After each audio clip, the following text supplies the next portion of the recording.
Good translator, by the way. It's been fantastic to see their progress in the last, what do you say? I played against them for Molde in '95 in the Cup Winners' Cup. So the difference of their challenge now is fantastic. Of course, it's the improvement. They've got some of the world's best players. Both they've got one of the biggest goalkeeper legends in the world, Buffon. Got Thiago Silva, who's been one of the best centre-backs in the world the last few years. You've got one of the most exciting young players with Mbappe. You've got Neymar as the most expensive player in the world. So that tells you everything about their evolution and how they've progressed. And we know we're playing against a team with confidence because they're used to winning. Ole, has it been too long since Old Trafford's really experienced a big European night? Yeah, it has been. Maybe if you look back, I look back through maybe one of the last few exciting knockout games. We lost to Real Madrid. Nani was sent off. Of course, we had Bayern Munich a few years ago as well. But so we're looking forward to this. It's both the supporters and the players that have been looking forward to some of these nights because they are special. Always been special. I think maybe my last one was when we beat Rome 7-1. That's probably the one night I played in. That one came on. Typical Old Trafford night where we lost 2-1 away from home, and the manager was so happy. He said, "We'll be all right. We'll win at home." He was so confident in our abilities. So I just want my players to go into this game confident and embrace the game. Ole, is it too simple to say these games against PSG and Liverpool, if you win them and win them in style, will be enough to actually convince the bosses here that you should get the job full time? Yeah, it's too simple.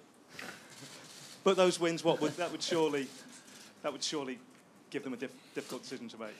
You have so many ways of you need to change the script now soon because you've got so many ways of asking us questions. So that's too simple. It's still a few more months left of this season for me to do whatever I can for the club.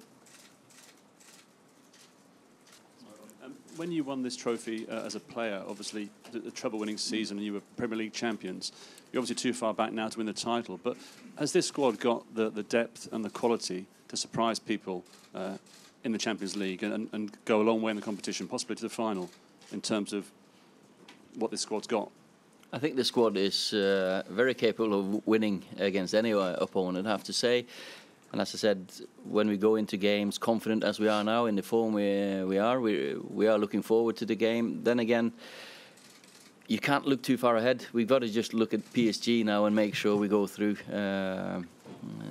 this one, and then take the next challenge as it comes. But I've been very pleased with the attitude, and I said to the boys as well, if we keep working every single day in training, when we work hard, when we have lighter training, we concentrate, we can improve, and we can maybe surprise a few.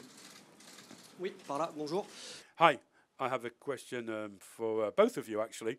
Paul Pogba, this is a question about Paul Pogba. I know you're often asked this question recently, but how would you explain, how well he's playing at the moment? And Anthony, do you think perhaps because Paul feels a bit freer now on the pitch over the last few weeks or so? Well, Paul's Paul. I think I've said that before. He has a huge amount of qualities. He's one of the best midfielders in the world, as far as I'm concerned. And I think at the moment, that's what he's showing. He's showing that he's one of the best midfielders in the world. And I think that he'll do even better over the next few matches. And that's going to be huge for us. Have you got any message for Paul Scholes today, given you're sat here and he's in a slightly less media all the best. I've watched the pundits because he's been asking for it, so now he's walking in.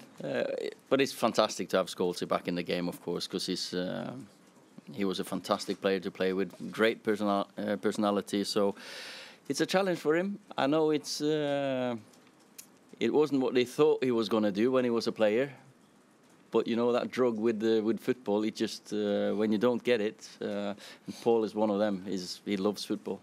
So all the best, and I will be watching, definitely. It's just around the corner anyway, so it'll be good to watch Oldham. Okay, last question. Hi, Ole. Going back to the 1998-99 season, United were very much praised for the attacking football, with goals from yourself, Teddy, Andy Cole, Dwight York. But there was two players that Ferguson had as undroppable in the Champions League, Jaap Stam and Peter Schmeichel.